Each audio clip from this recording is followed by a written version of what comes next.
Welcome back to Crypto Trends. This is podcast number 5. I'm here with my friend Kurt, and this is Matt, and we're going to do another podcast.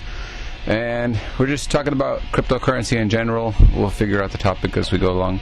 Kurt has been apparently mining this coin. I'll let him explain it.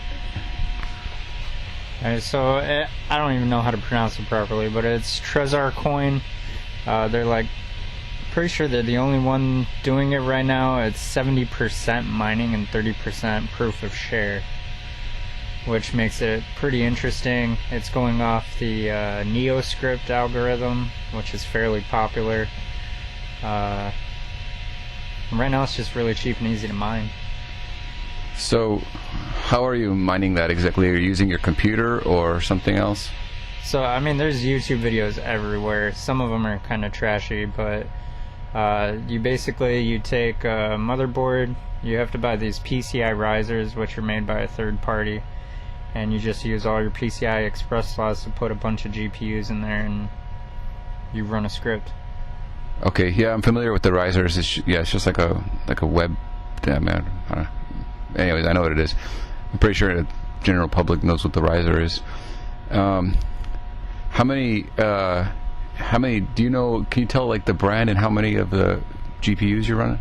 So my gaming computer has a 1080 that I use, the 1080 Ti, and then I just have 7 1070s right now.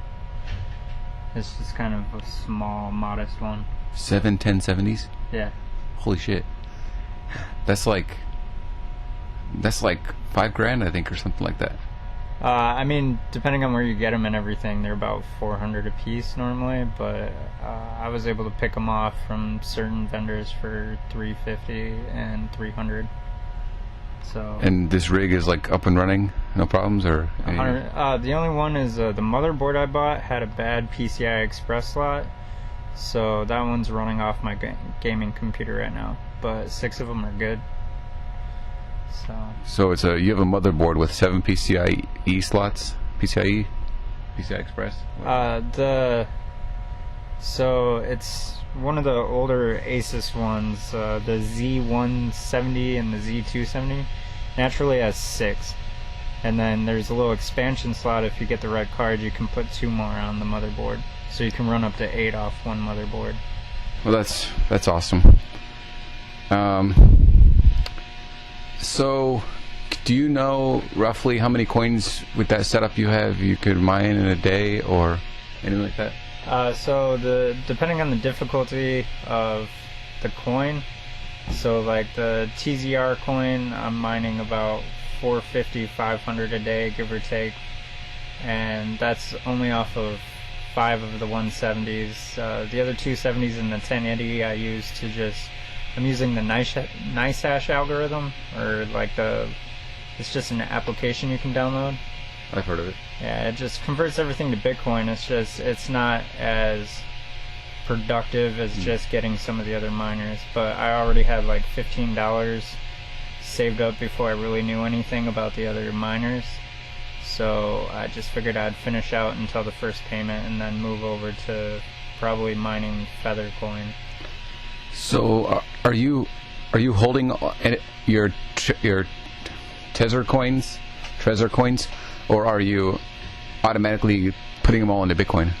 I'm hanging on to them right now. I think that the growth of the Trezarcoin or the TZC coin is going to be a lot faster than Bitcoin overall percentage-wise. So, and when you have 10,000 of a coin, a penny in any direction makes a lot bigger difference than what I could get from converting everything to Bitcoin. Wow, I'm glad you realized that already. That's like a whole theory a lot of people don't understand. It's getting something small and allowing it the potential to multiply many times over. Like that's effective. And I mean, also, since I did put about $3,500 into building this rig, actually it came out closer to $4,000 when I bought the last card. Wow, that's crazy. I'm trying to find things that I have a better chance at making that money back. I'm not looking to make money. I would like to just pay off what I've put into it so far. It was more for me an excuse to play with computers. There's so many YouTube videos out there that if you watch enough of them and you pay attention, you can build a rig easily.